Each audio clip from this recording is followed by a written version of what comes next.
BJP নেতার বাড়িতে পাত পেরে মধ্যাহ্নভোজন করলেন তৃণমূলের জেলা সভাপতি নরেন্দ্রনাথ চক্রবর্তী।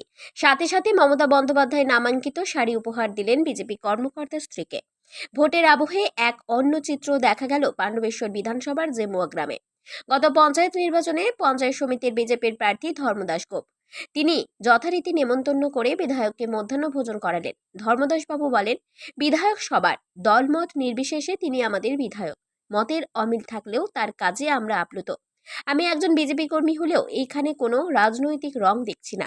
বিধায়ক তো সবারই, এটা তো পার্টির সম্বল কিছু নেই। এবারে বিধায়ক খেতে হবে, আমি তো আর না করতে পারি না। মুখ্যমন্ত্রী তো আসে, না করা যাবে না। সেরকম বিধায়কও তাই, প্রধানমন্ত্রী যখন সবারই, এটাও তাই সবারই। এটা নিয়ে কোনো এটা রাজনীতি কোনো সম্পর্ক নেই।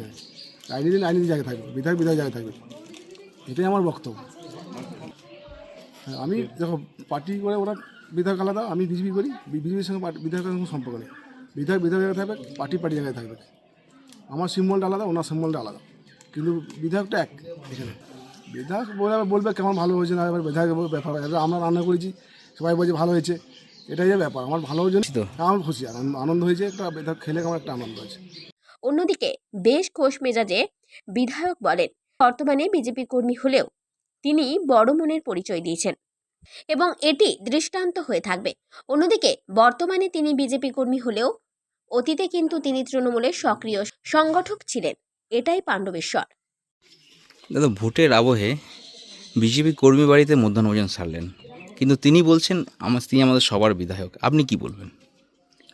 দেখুন, যেদিন বিধায়ক নির্বাচিত হয়েছি তার পরের দিন আমি সর্বসমক্ষ বলেছিলাম যে আমি যেহেতু এখান থেকে মানুষ আমাকে নির্বাচিত করেছে, যে আমাকে ভোট দিয়েছে আমি তারও বিধায়ক, যে আমাকে ভোট দেয়নি আমি তারও বিধায়ক। এটা একটা পার্ট। আর দ্বিতীয় পার্ট, বাবলু হলো আমাদের অনেক পুরনো তৃণমূল কংগ্রেস কর্মী, অনেক লড়াই করেছে, মার খেয়েছে। সে বিজেপিতে রাগ করে অভিমান করে গিয়েছিল। এবার তার বাড়িতে খাওয়া মানেই একটা অন্যরকম ইঙ্গিত দেয়। কারো বাড়িতে বিধায়ক এসে অন্নগ্রহণ করবে আর সে সাদরে আমাকে খাবার খাওয়াবে, তার বাড়ির বউ ছেলে মেয়ে সবাই মিলে জেঠু বলে আদর করে, এ দাদু বলে আদর করে আমাকে আদর করে খাওয়াবে, তো সে কি আর বিজেপি থাকবে? চলো।